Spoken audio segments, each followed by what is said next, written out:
बिवलकर जमीन घोटाला प्रकरण में राष्ट्रवादी कांग्रेस शरद पवार गुट ने तुरंत कार्रवाई की मांग की है। नेता भावना खांडेकर ने कहा है बिवलकर और संबंधित लोगों के खिलाफ तुरंत एफआईआर दर्ज करने की उन्होंने मांग की है। साथ ही पुलिस प्रशासन से आश्वासन मिलने के बाद आज उपोषण अस्थायी रूप से स्थगित किया गया। रोहित दादांनी सगळे पुरावे त्यांना दिलेले आहेत।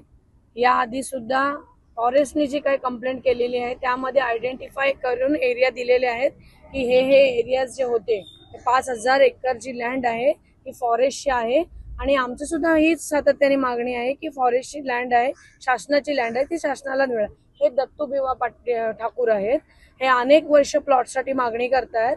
त्यांचा हक्काचा प्लॉट 12.5% त्यांना मिळावा म्हणून मागणी करतात, पण अजून पण त्यांना मिळालं नाही।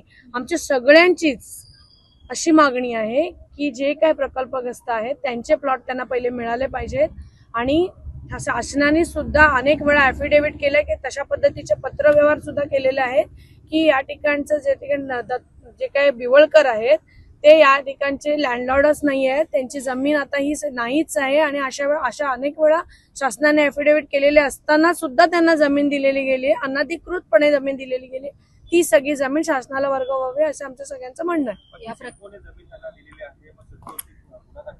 शिडकोवरती गुन्हा दाखल करण्याची मागणी नाही केलेली आहे। आज फॉरेस्टने जे काय मागणी केलेली आहे की दत्तू या ठिकाणचे असलेले बिवळकर यांच्यावर गुन्हा दाखल व्हावा, त्या संदर्भामध्ये पाठपुरावा करण्यासाठी आम्ही या ठिकाणी आलो होतो।